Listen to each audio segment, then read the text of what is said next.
This section is about solving quadratic equations by graphing. So we're actually going to have a very short video today. There's only 2 questions that I want to go over, mainly because we're going to be doing most of this work on the calculator in class. So when we're solving by graphing, all you're going to be doing is taking a quadratic equation, which remember is an equation with an x squared, and your first thing you're always going to do is to put it in standard form. So standard form is ax squared plus bx plus c equals 0. Now, that's the first type of standard form. The second type is as y equals ax squared plus bx plus c. So either of those can be referred to as standard form. The only difference is that the first one has no y and the second one does have a y. So if you look at the example below, I'm going to ask you to solve this by graphing.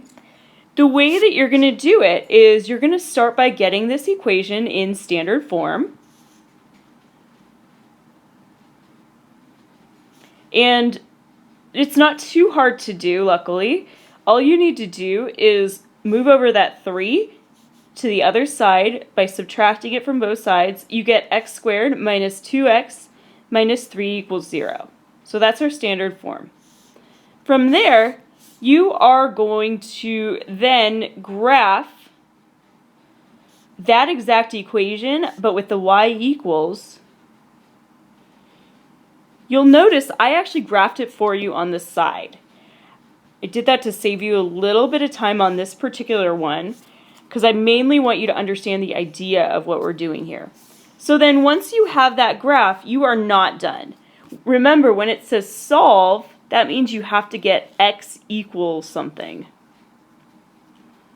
So in this case, make sure that you're actually doing what the question is asking you to do.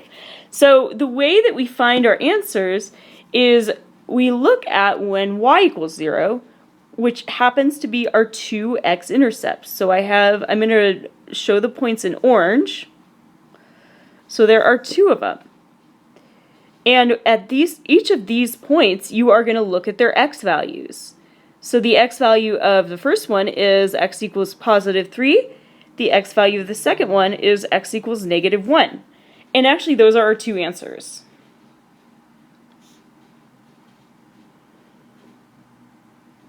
By the way, just for fun, if you want to, you can go back and try to solve this one by factoring. You'll get the same exact answers. But graphing is sometimes it's harder if you do it by hand, but actually it's easier if you do it by the calculator. So this example's a similar one. There is one slight difference that you'll see at the end. But actually what I'm going to do for this one is we are going to graph this one together just to kind of review what the graph is, and you'll find out there is something weird at the end. So the way that you would graph it is that you would start by moving over this 6. You get it in standard form. Once you do that, you are going to use what you know about graphing to help you out. So we're going to find the vertex. And the vertex, remember, is at negative b over 2a. So my b is 4, my a is 1. So my x-coordinate of my vertex is at negative 2. So that's the first part of it. Then I'm going to find my y-coordinate by substituting in negative 2 for my x. And actually, I should have written out that we're going to be graphing the equation with the y in it, because otherwise we won't have any actual y value for the vertex. So I'm going to take that equation, y equals, I'm going to do negative 2 squared plus 4 times negative 2 plus 6, which gives me 4 minus 8 plus 6. And in the end, I will end up getting y equals positive 2. So my vertex is at negative 2, 2. So I'm going to start by drawing that. Then from there, I know that my axis of symmetry is at x equals negative 2. The other thing I know is that I have a y-intercept at the c value. It's at 0, c. So my C value here is the 6. So I have a y-intercept of 0, 6. So I'm going to go ahead and draw that. So the last thing that's important is that I know that because my x squared has a coefficient of 1, because of that, I know that I am going to have a parabola that opens up. And it is going to open up.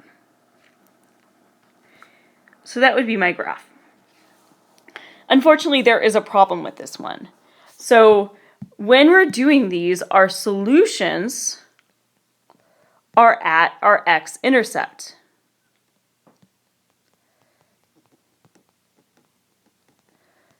Notice how if you look at our x-axis, there is nothing that goes through it. There actually is no x-intercept. So unfortunately, what's going to happen is that this equation actually is going to have no solution. So because there is no x-intercept here, there is going to be no solution.